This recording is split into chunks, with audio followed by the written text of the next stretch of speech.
정부가 어제 13만 가구 주택 공급 확대 방안을 발표했지만 하루도 채 되지 않아서 대기 수요자들의 기대와 함께 우려의 목소리도 만만치가 않습니다. 일부 지자체와 강남 재건축단지 조합의 반대로 공공임대주택 공급 비율이 정부 예상에 미치지 못할 거란 관측도 나오고 있습니다. 김헌동 경실련 부동산 건설개혁본부장과 함께 관련 내용 살펴보겠습니다. 어서 오세요. 네, 안녕하십니까. 네. 김 본부장님, 어저께 주택 공급 대책 보셨죠? 예, 봤습니다. 네. 예, 어떻게 평가를 하세요? 글쎄 갑작스럽게 23번째 대책을 내놓은 것은 6.17 대책 실패, 7월 10일 대책도 실패, 또 어제 8월 4일 대책 역시 네. 실패가 예측되는데 너무 졸속으로 예. 국민 누구도 이렇게 졸속으로 이 개발 계획을 한마디로 말해서 어제 나온 거는 강북 개발, 강남 개발, 신도시 개발, 구도시 재개발 네. 이런 개발 계획을 발표한 겁니다. 네. 얼마 전 열흘 전만 해도 수도를 이전해서 세종시로 가겠다라고 발표를 하더니 세종시 집값만 들썩들썩하게 하고 예. 그 여당 대표는 서울이 뭐 천박한 도시다, 한강변에 아파트가 얼마다 이렇게 된다고 하는데 지금 어제 나온 대책은 한강변에 아파트를 50층까지 재건축할 수 있게 공기업이 들어가서 공기업을 투입해서 네. 50층을 지을 수 있게 해주고 용적률을 2배로 늘려서 오히려 더 수도권을 과밀하게 개발을 하겠다.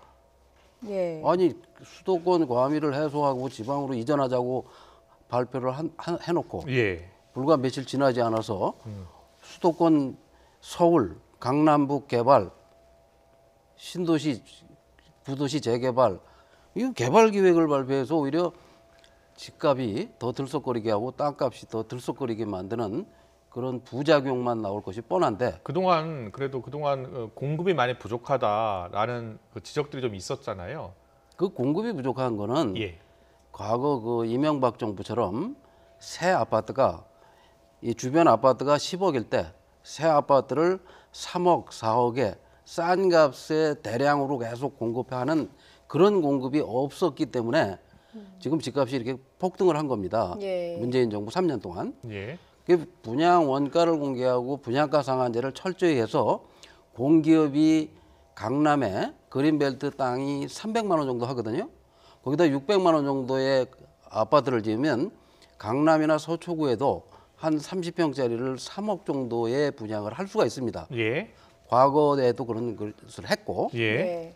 근데 그렇게 해야 되는데 과거 그 시장과 대통령이 3억에 분양한 옆에다가 지금 문재인 정부 들어와서는 7억, 8억에 분양을 하고 있고 거의 2배 가까운 돈으로 분양 원가를 공개해라. 그 자료를 달라 했더니 소송을 하라고 그래가지고 지금 경실련이 LH공사와 서울 SH공사 두 개발공사를 상대로 원가 공개 소송 중입니다. 예. 1심에서 재판에서 공개를 하라고 했는데도 이 사람들이 공개하지 않고 또 항소를 했고 엊그저께 LH공사 사장은 국회에서 국회의원이 질문을 하니까 국토부에 가서 국토부 공무원들이 원가 공개 자료를 주라고 하면 공개를 하겠다. 이런 식으로 무책임한 발언을 할 정도입니다. 예. 네. 그러면은 경실련은 어제 나온 그 13만 가구 주택 공급 확대 방안에다 실제적으로는 분양 원가 공개 같은 좀 더 구체적인 대책이 보완이 돼야 된다는 말씀이십니까? 당연히 그거는 돼야 되는 거고 예. 과거 지금 이 분양 원가 공개가 안 되기 시작한 게 예. 2015년, 16년부터입니다. 그 전에는 됐습니까? 그 전에 이 2008년부터 2014년까지 예. 한 6, 7년간은 분양 원가가 공개되고 분양가 상한제가 철저히 되니까 서울의 아파트가 이 정부가 공급하는 아파트는 3억에 나오니까 예. 민간이 공급하는 5억, 7억짜리 아파트가 미분양이 한 60%, 70% 되고 예. 서울 수도권에 미분양 아파트가 150만 채, 200만 채가 돼서 이명박 정부에서는 미분양 아파트를 분양가의 절반 가격으로 정부가 사들여 가지고 임대주택으로 쓴다거나 이런 식으로 했단 말입니다. 여기 정부 어제 대책도 보니까 공공 임대주택 공급을 늘려야 된다. 그리고 늘릴 것이다라는 그 방안이 포함돼 있던데요.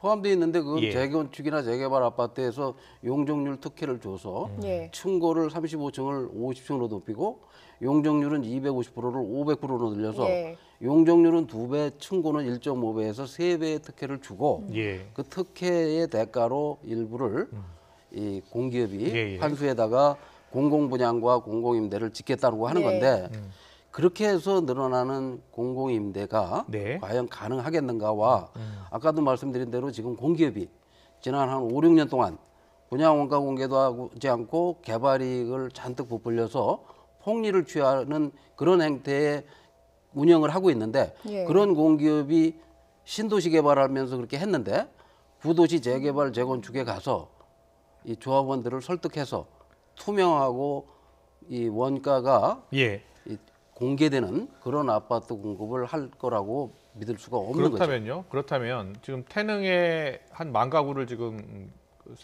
새로 짓는다는 거 아닙니까? 그렇다면 만약에 분양 원가를 공개하고 짓는다면 예를 들어서 30평대 아파트는 얼마까지 공급을 할 수 있는 겁니까? 이건 지금 골프장 부지거든요. 예. 군부대가 가지고 있는 건데 이 위례 신도시도 똑같이 군부대 골프장이었습니다. 예. 이제 송파구 위례. 예. 그 300만 원의 땅을 군부대한테 갖다가 예. 거기다 600만 원짜리 건물을 져서 평당 600만 원이요. 그래서 예. 30평짜리가 원가가 예. 3억도 안 되는데 그걸 6억 7억에 파니까 그럼 그 당시 때는 그 위례 신도시 만들 때는 30평대 아파트가 분양가가 얼마였습니까? 원래 그 계획을 세울 때는 4억 정도의 분양을 하기로 했던 건데 예. 그걸 4억이나 이 원가 공개를 한 오세훈 서울시장은 위례신도시 바로 옆에 네. 송파 장지지구라는 데다가 30평 아파트를 분양하면서 예. 뭐라고 했냐면 30평 아파트를 3억에 분양하지만 실제 원가는 2억밖에 안 들어갑니다. 근데 1억 정도는 그 공공임대주택을 짓는데 활용을 하겠습니다. 네. 그렇게 하면서 원가를 상세하게 다 공개를 했습니다. 예. 근데 지금 태릉에다가 만약에 아파트를 짓다면 태릉 골프장은 제가 보기에 한 200만 원대밖에 안 될 겁니다. 네. 땅값이. 거기다 한 5, 600만 원짜리 건물을 지면 30평 아파트를 한 2억 조금 넘는 선에서 3억 미만의 분양을 해야 되는데 틀림없이 제가 보기에는 이 공기업이 예. 5억 이상의 가격으로 분양을 할 겁니다. 그 이유는 뭐냐면 그걸 싸게 분양하면 로또가 된다. 아. 라는 식으로. 그래서 예. 어제 보니까 이 정부가 발표한 거에 보면 지분형 분양 방식을 해서 서울시요. 예. 그것이 무슨 얘기냐면 2억이 원가인 거를 5억이나 6억에 분양을 하면서 예. 그 어마어마한 개발 이익을 한꺼번에 챙기면 이 비판을 받을까 봐 실제 40%면 원가가 되는 겁니다. 예. 그 서울시가 내놓은 방식이 지분 적립형 분양 방식인데 5억 원짜리 아파트면 2억 원을 먼저 내고 내고 거기서 사는 거죠. 그렇죠. 근데 예. 그 2억이면 원가입니다. 그거는 원래 분양을 했어야 될 그 가격을 다 받고 네. 그 나머지 3억을 네. 한 30년 동안 한꺼번에 받으면 공기업이 네. 비판을 받을 것 같으니까 나눠서 받겠다. 이게 무슨 좋은 대책이 아닙니다. 그 본부장님 지적은 지분 적립형 분양 방식도 LH공사에서 눈 가리고 아웅하는 거다 이렇게 그렇죠. 생각을 하시는 자기들의 그동안 이익을 챙기던 방식을 그대로 고수해 가면서 예. 어떻게 보면 국민이나 소비자를 속이는 방식으로 그걸 정부 대책이라고 내놓은 거는 예. 아주 잘못된 겁니다. 앞으로 LH공사나 SS공사가 어떻게 분양하는지 지켜보면 될 것 같습니다. 그렇습니다. 예. 제대로 분양가를 얼마로 책정을 하는지 예. 보면 될 것 같고요. 그리고 지금 택지 부지를 일단 선정을 했어요. 예. 그런데 선정을 했는데 약 한 3만 가구 정도 되더라고요. 그런데 그쪽 지역 동네에서 좀 반대가 좀 있고요. 그리고 당장 그 현역 국회의원, 뭐 지자체 단체장도 반대하고 나섰거든요. 이거 이렇게 되면 또 그 부지에서 마저의 공급도 어려워지는 거 아닙니까? 그럴 수도 있는데 예. 그런 그 어렵게 확보한 부지에 네. 정말 상작가 같은 아파트를 짓지 말고 예. 이 유럽의 어떤 성처럼 생긴 예. 그 주변 환경과 잘 어울리는 좋은 아파트를 져도 네. 그렇게 해서 이 건물만 분양을 하면 30평 정도 되는 아파트가 건축비가 한 600만 원 정도 됩니다. 예. 거기에 설계비를 좀 더 가산한다고 하더라도 예. 2억이면 건물을 지을 수가 있습니다. 토지는 어렵게 확보한 거니까 팔지 말고 아. 건물만 좀 분양을 해라. 예. 그게 이제 저희 경실련의 주장입니다. 예. 그렇게 해서 그 주변에 아파트 시세가 15억 정도 하고 전세값이 한 8억 합니다. 예. 예. 그 옆에다가 건물을 50년, 100년 본인 소유의 건물을 2억에 분양을 해주면 전세값의 반의 반값도 안 되는데 가격으로 분양을 해준다면 예. 얼마나 좋겠습니까? 예, 예. 또 그걸 그런 방식과 아니면 그냥 전세를 줘라. 한 예. 50년 살도록. 예. 그게 이제 경기도에서 그나마 기본주택인가 해서 공급하겠다고 하는데 예. 그거는 대책에서도 빠졌습니다, 이번에. 네네. 좋은 방법은 다 빠지고 서민과 국민들에게 좋은 방식은 빠지고 공기업과 주택건설업자에게만 그럼 유리한. 경실련이 그동안 계속 주장해왔던 대책을 정부가 그 대책을 담지 않고 있는 근본적인 이유는 어디에 있는 거예요? 근본적인 이유는 여야가 다 예. 반대를 하고 있고 그다음에 그럼 그걸 건설업자의 이익만 대변한다는 그렇습니다. 공기업과 네. 예. 공기업과 건설업체들 공기업들이 지금까지는 어떻게 했냐면 그린벨트 토지를 확보해서 예. 70% 정도를 건설업자한테 싼 값에 나눠줍니다.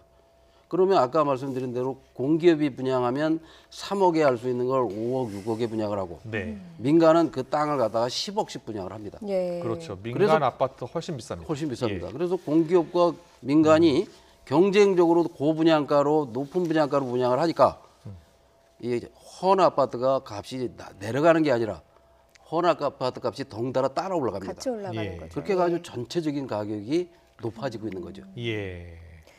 그런데 사실 서울에 뭐 공급 대책을 내놓긴 했습니다만 공급 자체가 부족하진 않다 이런 이야기도 나오고 네. 있었긴 하거든요. 그냥 물량 자체가 부족하기보다는 다주택자가 투기 수단으로 한꺼번에 너무 많은 주택을 갖고 있는 것 아니냐. 그래서 세금을 물렸습니다. 이 대책은 어떻게 보십니까? 그러니까 세금을 물렸다고 하지만 네. 이 지난 3년 동안 예. 임대사업자 신고만 하면 집을 500채, 1000채를 가져도 네. 세금을 한 번도 안 냈습니다. 어. 거기다가 집값의 80%까지 대출까지 해줬습니다. 예. 그 사람들이 집을 최근 3년 동안 100만 채 가까운 물량을 샀습니다. 지금 정부가 수도권하고 털털 털어서 13만 가구를 공급하는데 네. 불과 3년 동안 그 사람들은 100만 채를 사들였습니다. 예. 집을 사재기를 한 거죠. 그래서 우리나라에는 지금 주택이 예. 2,200만 채가 있는데 집을 가진 사람은 1,300만이고 예. 예. 900만 채는 누군가 더 가지고 있습니다. 그중에 한 200만 채는 농가주택이고 이 수도권이나 대도시에 있는 집이 700만 채인데 그중에 700만 채를 집을 가진 사람이 또 가지고 있습니다. 그 지금 최근에 나온 부동산법 3법을 보면 그래서 재산세를 강화하고 양도세율을 높이고 이래서 그 주택들이 시장에 나오게 안 나옵니다. 왜 안 나오냐면 예. 이미 특혜를 누리는 사람들은 그대로 누리고 있고 그다음에 집을 가진 분들은 세 채 정도를 가지고 그럼 있다고 하더라도 집을 여러 채 갖고 있는 분들이 내놓게 하는 그런 대책이 그러면 이 세제 강화 말고 어떤 게 있겠습니까? 그러니까 세제 강화를 한다고 했는데 예. 그분들은 어떻게 가지고 있냐면 부부 공동 명의로 가지고 있거나 아, 또는 부부 따로 가지고 있거나 예. 가족 명의로 가지고 있지 본인 개인 명의로 혼자 명의로 세 채 네 채씩 가지고 있는 분은 전체 털어서 50명도 안 됩니다. 아, 예. 50명도 안 되는 사람한테 세제를 강화해서 그분들이 집을 내놔가지고 그게 무슨 집값 안정 효과가 있겠습니까? 예. 이런 식으로 대책이 나왔다고 하지만 허술한 대책, 구멍이 뻥뻥 뚫린 대책으로 집값 안정에 별 효과가 없습니다. 네. 알겠습니다.